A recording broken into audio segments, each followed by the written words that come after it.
Tá, e aí tem a situação também que a oposição está tentando, inclusive, travar pautas no Congresso Nacional para pressionar pelo impeachment de Alexandre de Moraes. Essa é uma das estratégias da oposição lá no Congresso hoje, para que essa pauta do impeachment seja colocada para frente. Vamos acompanhar, então, essa situação. Ainda vamos falar, abordando a respeito da questão da oposição ao governo Lula. O deputado federal Nicolas Ferreira disse neste sábado que o presidente da Câmara, Arthur Lira, só terá apoio da direita na eleição de seu sucessor na casa, se pautar ainda neste ano o projeto de lei que anistia os presos pelos atos extremistas de 8 de janeiro de 2023. A declaração foi dada durante ato da direita no 7 de setembro, na Avenida Paulista, em São Paulo. Em mais críticas às autoridades do Congresso, Nicolas Ferreira chamou o presidente Rodrigo Pacheco de covarde por não pautar o impeachment do ministro do Supremo Tribunal Federal, Alexandre de Moraes. As chances do senador levar a pauta para o plenário são baixas. Pacheco já disse que, com os pedidos, congressistas da direita parecem agir para lacrar e ter engajamento nas redes sociais. E aí, Josiel, é assim mesmo? Lira só terá o apoio da extrema-direita se pautar o projeto de anistia aos presos do 8 de janeiro? Deveria ser assim. Eu acho que quem é conservador e quem está com esse pensamento lá no Congresso deveria sim apertar ainda mais o Lira para que se possa ser votada essa questão. A situação ainda está afinando, né? Existe o projeto, ainda o relator não deu o seu parecer, mas deve ser colocado em pauta amanhã. Eu acho justo essa questão aí da anistia. Por quê, Rafael? Veja bem, depois da questão do golpe de 64, muitas pessoas acabaram saindo, ficando asiladas por muito tempo e voltando ao Brasil. E depois houve aquele projeto de anistia. Então, veja bem, no 8 de janeiro não houve morte de ninguém com relação ao ato em si. Houve quebra-quebra daqueles desavisados que podem ser punidos de alguma maneira, mas não tão duramente como está sendo punido atualmente. E na época de 64, depois que veio a questão da anistia, sequestrador, quem participou de roubo a banco, quem participou de assassinato, todos foram absolvidos, foram anistiados. Então, por que não a nova anistia para pacificar o Brasil, pacificar o entendimento? É isso que a gente está falando. É preciso, sim, ter uma pacificação com relação a pensamento. Já imaginou?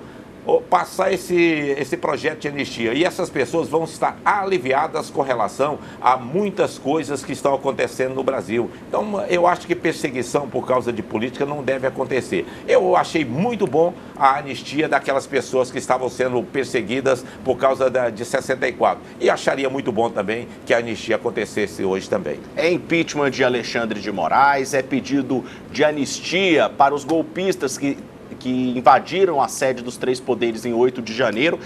A extrema-direita vai conseguir travar o Congresso Nacional, doutor Moisés, na sua avaliação?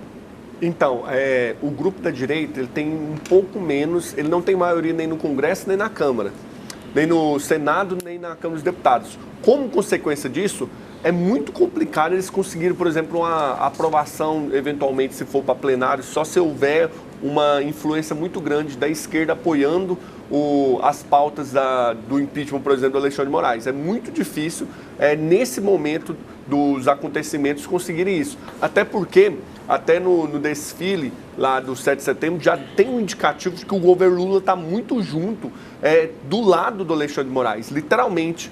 Então, como consequência disso, mesmo que eles tentem essa questão do impeachment, vai ser muito difícil. Então, como alternativa, eles estão buscando anistia. Lá mesmo no 7 de setembro de São Paulo, lá na manifestação, apesar da proposta inicial ser a discussão a respeito do impeachment do Alexandre de Moraes, acabou-se que, por exemplo, o Tarcísio de Freitas falou foi sobre o quê? Sobre anistia, não focou necessariamente a questão do impeachment, focou outras pautas complementares subjacentes. E como consequência disso, eu creio que é muito racional, é muito razoável levar esse projeto de lei para anistia para ser discutido. É uma questão de discussão. Se a maior parte do Congresso não concordar com a proposta, vai ser repelida. Mas qual o problema do Arthur Lira levar essa questão dos 8 de janeiro lá? Então, eu acho que a pressão sobre ele nesse aspecto talvez vai ser bem mais incisiva e talvez ele paute sim a questão da anistia. Até porque houve algumas incongruências, algumas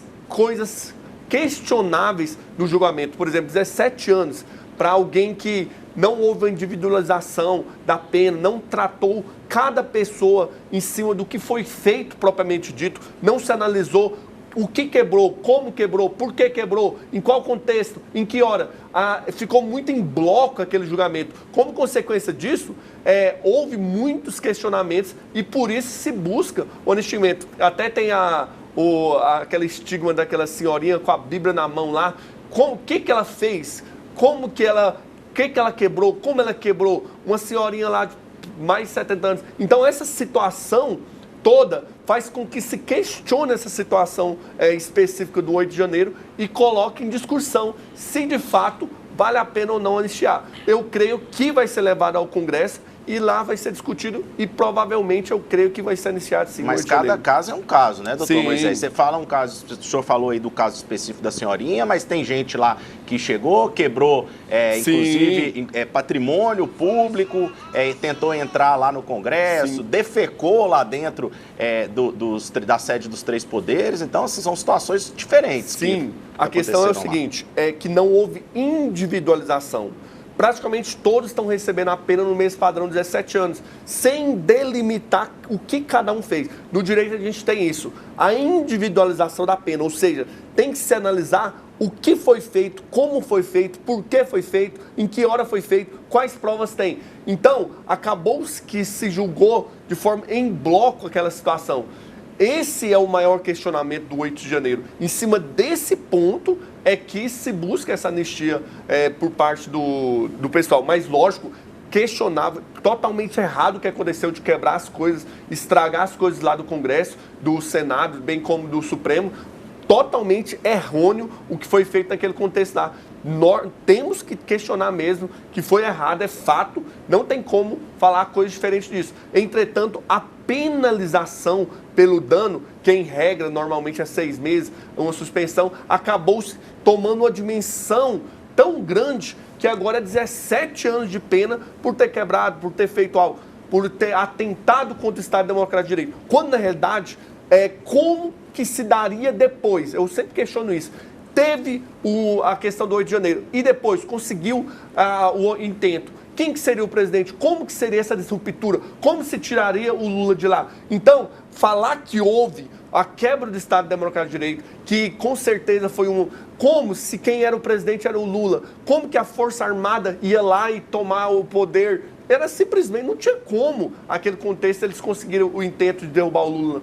Então, foi um negócio assim, que se for olhar o objetivo, que era, teoricamente, acabar com o Estado, não tinha condições de estar uma disruptura, até porque o país tem dimensões continentais, ali foi centralizado em Brasília. Mas e o restante? Será que os congressistas iam apoiar aquilo? Então é muito complicado.